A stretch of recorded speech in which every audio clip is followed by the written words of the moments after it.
Hello everyone, welcome back to my show again exam के फंडे। आज हमारे साथ है maths genius mister Ankit Sharma sir. इन्होंने खुद UPSC exam so many times qualified किया है, एफकैट, सीडीएस, एनडीए। तो आज हम उनका सीक्रेट जानते हैं। एक्चुअली जब मैं यूपीएससी और अदर एग्जाम्स के लिए प्रिपेयर कर रहा था तो मैंने क्या करा, सबसे पहले जो मैं ऑलरेडी बहुत बार आपको बता भी चुका हूँ कि बेटा पहले जो सिलेबस है आपका ना, उससे आप गो थ्रू जरूर हो जाए। आपको पता होना चाहिए, आपके टिप्स पे होना चाहिए कि आपका सिलेबस क्या है, सिलेबस का हर पॉइंट। फिर उसके अलावा आपको पता होना चाहिए आपका वेटेज क्या है, क्योंकि अगर आपको पता ही नहीं होगा कि कौन सा टॉपिक कितने वेटेज का है तो आप प्रिपेयर नहीं कर पाओगे उस पर्टिकुलर एग्जाम के लिए, क्योंकि वेटेज के अकॉर्डिंग आपकी प्रिपरेशन स्टार्ट होनी चाहिए। तो मैं जब भी प्रिपेयर करता था मैम, तो मैं क्या करता था कि मैं वेटेज देख लेता था किस टॉपिक का कितना वेटेज है। तो पहले मैं वहाँ से स्टार्ट करता था, फिर वेटेज देखने के बाद मैं देखता था इस पर्टिकुलर टॉपिक में प्रीवियस ईयर के जो क्वेश्चंस हैं वो किस तरीके के आ रहे हैं। तो मेरा जो पहला जो मोटिव होता था वो यहीं से स्टार्ट होता था मेरा एक्चुअली। तो सर आप बैलेंस कैसे करते? लाइक नाउ पहले तो आप खाली स्टूडेंट थे, but now you are a faculty as well, you are working. तो आप अपना लाइफ स्टाइल प्लस बैलेंस, क्योंकि बहुत सारे बच्चा ऐसा होता है कि वो कुछ कॉलेज में होते हैं, कुछ लोग कुछ फाइनेंशियल इश्यूज की वजह से थोड़ा वर्किंग भी हो जाते हैं, क्योंकि 18+ you can work, right. I guess so मैंने बच्चे का ऐसा था कि हम कैसे प्रिपेयर करें, कैसे ग्रेजुएशन के साथ या वर्किंग के साथ मैनेज करें, टाइम मैनेजमेंट। सो आप भी उसी स्टेज पे हैं कि आपको भी दोनों चीज़ें बैलेंस करके चलना चाहिए। तो आप कैसे डिवोट करते हैं, थोड़ा सा ये बताइएगा सर प्लीज। एक्चुअली मैं आपको पहले भी बताया कि जो प्रीवियस ईयर की चीज़ है ना, वो सबसे ज़्यादा इम्पोर्टेंस रखती हैं आपकी प्रिपरेशन के अंदर। तो भले ही मैं यहाँ पे जब पढ़ाता हूँ, स्टूडेंट्स को पढ़ाता हूँ, मेरा काफ़ी टाइम पढ़ाने में जाता है, पूरा 8 आवर्स का मेरा पूरा जॉब रहता है। उसके बाद जो टाइम मुझे मिलता है पढ़ने के लिए, उसमें मैं कोशिश करता हूँ कि मैं प्रैक्टिस ज़्यादा से ज़्यादा करूँ, क्योंकि आपको पता है कि जो प्रैक्टिस होता है वही होता है की टू सक्सेस। तो मैं कोशिश करता हूँ कि जितना भी टाइम मैं डिवोट कर पाऊँ वो ज़्यादा से ज़्यादा टाइम मेरा एक तो प्रैक्टिस के लिए हो, प्लस दूसरा एक और बात, आपकी जो एनर्जी होनी चाहिए ना, आपको एनर्जी इन्वेस्ट करनी है एक ऐसी तरीके से कि जिससे आपको ज़्यादा से ज़्यादा रिजल्ट मिले। ऐसा नहीं है कि आप अपने एनर्जी इन्वेस्ट करे जा रहे हो, आपको ये तक नहीं पता कि किस टॉपिक से कितना क्वेश्चन आ रहा है, कैसा क्वेश्चन बनने वाला है, और आप उस पर्टिकुलर टॉपिक पर एनर्जी इन्वेस्ट करे जा रहे हो। तो आपको एनर्जी ऐसे थ्रो नहीं करना है, राइट सर। जैसे आपने बोला कि आपको पता होना चाहिए पर्टिकुलरली किस टॉपिक पे कितना वेटेज देना है। तो नेक्स्ट क्वेश्चन जो आपसे ये है, जो बच्चों का क्वेश्चन है कि sir actually maths is a very vast subject, कि मतलब सब हर एक टॉपिक में प्रो नहीं होते हैं, सब प्रो बनना चाहते हैं पर नहीं हो पाते, 100% कोई भी नहीं पढ़ पाता, राइट गाइज। तो ये क्वेश्चन है कि किस टॉपिक को कितना टाइम दे, कितना वेटेज दे कि जो मेन टॉपिक्स पढ़ के हम एग्जाम क्लियर कर लें। एक्चुअली जब आप मैथ्स प्रिपेयर करें ना कभी भी आप लोग, तो जो मैथ्स में आप देखोगे वेटेज, तो जो कैल्कुलस आपका पार्ट होता है मैथ्स का, वो सबसे ज़्यादा वेटेज रखता है। कैल्कुलस से अराउंड 25 से 30 क्वेश्चन आते हैं। फिर उसके बाद जो सबसे ज़्यादा वेटेज हमारा टॉपिक रखता है, एक इंडिविजुअल टॉपिक होता है आपका स्टैट्स। उसके बाद आप देखोगे कि कॉनिक सेक्शन का जो एक पोर्शन है, स्ट्रेट लाइन को जनरली कुछ मैथमेटिशियन कॉनिक सेक्शन का हिस्सा नहीं मानते हैं, लेकिन वो एक टाइप ऑफ कॉनिक सेक्शन ही है।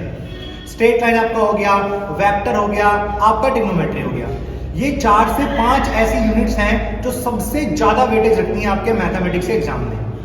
फिर नेक्स्ट जो मैम ने क्वेश्चन पूछा है कि कितना टाइम आप डिवोट करें, कि मैथमेटिक्स को कितना टाइम हमको देना चाहिए। बेटा सबसे पहले जब भी आप मैथ्स पढ़ना स्टार्ट करें तो उस पर्टिकुलर टॉपिक से रिलेटेड आप थ्योरी जरूर पढ़ें। पहले आप कॉन्सेप्ट क्लियर करें, फिर उसके बाद डिफरेंट टेक्निक्स अपने अंदर लेके आए कि मैं क्वेश्चन सिर्फ ऑर्थोडॉक्स तरीके से, कन्वेंशनल तरीके से क्वेश्चन अटेम्प्ट नहीं करूंगा, डिफरेंट तरीके से क्वेश्चन अटेम्प्ट करने की कोशिश करूंगा। जैसे डिफरेंट तरीके मैं आपको सिखाता भी हूँ। आप मेरा जब लेक्चर देखेंगे यूट्यूब पर तो मैं आपको बताता हूँ कि ऑप्शन एलिमिनेशन है, लूप होल है, चाहे शॉर्ट ट्रिक्स हैं, चाहे ऑप्शन से क्वेश्चन की तरफ हो, चाहे लेट करना हो, चाहे पुट करना हो, मतलब डिफरेंट तरीके होते हैं मैथमेटिक्स के क्वेश्चन को अटेम्प्ट करने के लिए। अगर आप 12th के मेथड से मैम जाएंगे क्वेश्चन करने तो एग्जैक्टली आपको बहुत टाइम लगने वाला है क्वेश्चन अटेम्प्ट करने में। आपको बिल्कुल 120 क्वेश्चन आते हैं, 2.5 आवर्स होते हैं। तो बहुत एक ही क्वेश्चन अगर आप बोर्ड वाले मेथड से सॉल्व करने बैठेंगे तो आपको पता है कि 4 से 5 मिनट एक क्वेश्चन ले जाएगा। तो आपको अपनी स्ट्रेटेजी तो क्वेश्चन को अटेम्प्ट करने वाली चेंज करनी होगी। Exactly sir. और वो मैं सिखाता हूँ बेटा, आप मेरे लेक्चर्स देखेंगे यूट्यूब पर तो आपको ये फील होगा कि मैं बहुत सारे क्वेश्चन तो ऑब्जर्वेशन से ही करा देता हूँ, सॉल्व नहीं कराता उनको। तो वो टेक्निक्स आपको चेंज करनी होंगी। और प्रैक्टिस के लिए आपको 2 से ढाई घंटे मैथमेटिक्स को इन्वेस्ट कराने होंगे, क्योंकि 2 से ढाई घंटे में आप कम से कम मैथ्स के 70 to 80 क्वेश्चंस कर सकते हैं विद एनालिसिस। सिर्फ आपको क्वेश्चन अटेम्प्ट नहीं करने हैं, आपको एनालिसिस जरूर करना है कि मैंने क्वेश्चन कैसे अटेम्प्ट करा, मुझे कितना टाइम लगा। फिर आपको स्टॉप वॉच लेके बैठना है कि भाई मैंने 70-80 क्वेश्चंस करे तो मुझे कितना टाइम लगा, क्योंकि वही टाइम आपका रिफ्लेक्ट होने वाला है आपके पेपर में। समझ आ रही है आपको बेटा? 70-80 क्वेश्चंस अगर आप करने बैठ रहे हो तो आप अपने लिए 1.5 घंटे इतना टाइम लगा के बैठे कि 1.5 घंटे में मैं 80 क्वेश्चन कर दूंगा। फिर क्वेश्चन जब आपको मैम अटेम्प्ट करना है तो बिल्कुल पेपर वाले तरीके से अटेम्प्ट करना है।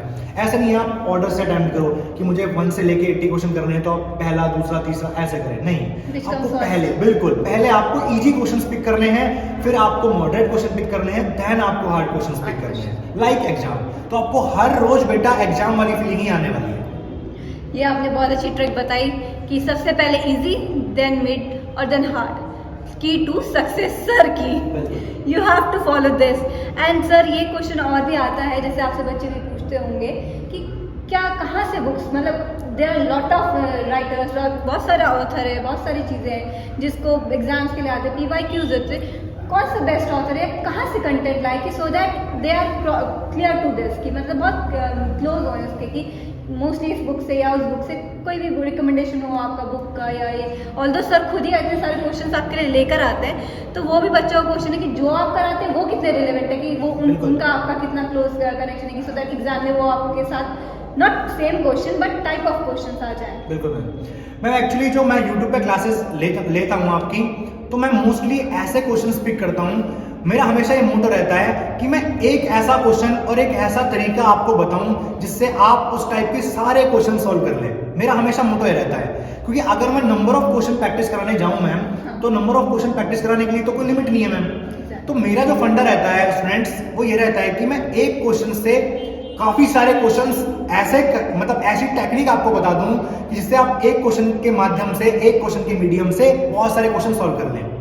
मैम ने पूछा कि मटेरियल आपको क्या पढ़ना है, तो सबसे पहले आपको, अगर आपको कंटेंट पढ़ना है, क्वेश्चंस को, चैप्टर को कैसे अप्रोच करना है, सबसे पहले आप मेरी यूट्यूब की वीडियोस देखें। देन अगर आपको प्रैक्टिस करना है तो प्रैक्टिस के लिए मटेरियल मैं आपको बताता हूँ। एक तो जो क्वेश्चंस मैं यूट्यूब पे आपके करा रहा हूँ लाइव सेशन में, वो क्वेश्चंस आपको अच्छे से करने हैं, उनको रिवाइज करना है।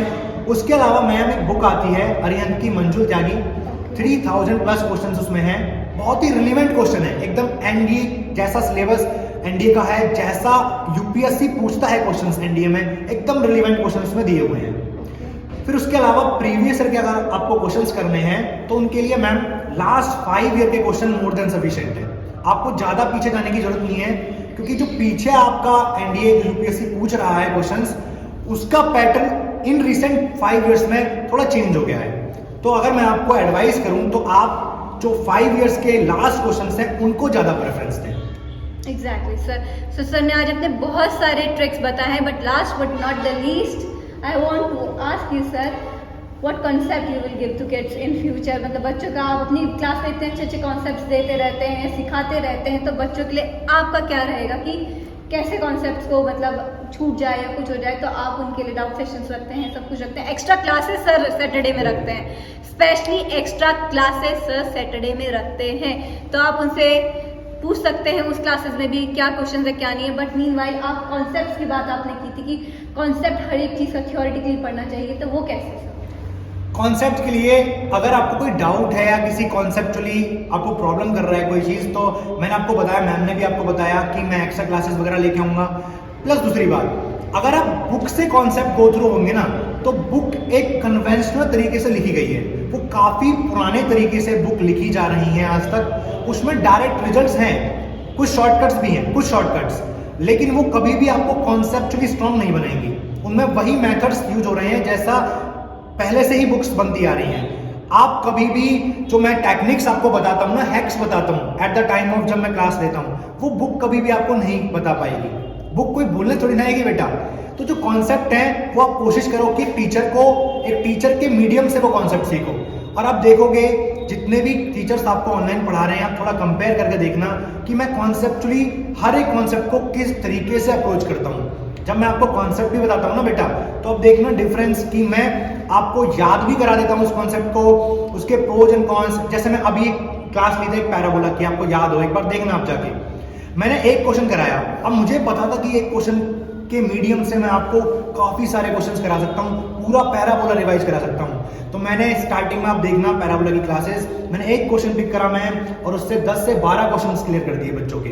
तो ये कि अगर बच्चा बैठा भी होगा पैराबोला की क्लास लेने, उसने पिछली क्लासेस मिस भी कर दी होंगी, तो वो उस एक पर्टिकुलर क्वेश्चन से सारा का सारा जो थ्योरी मैंने पढ़ाया उसको रिवाइज कर सकता है।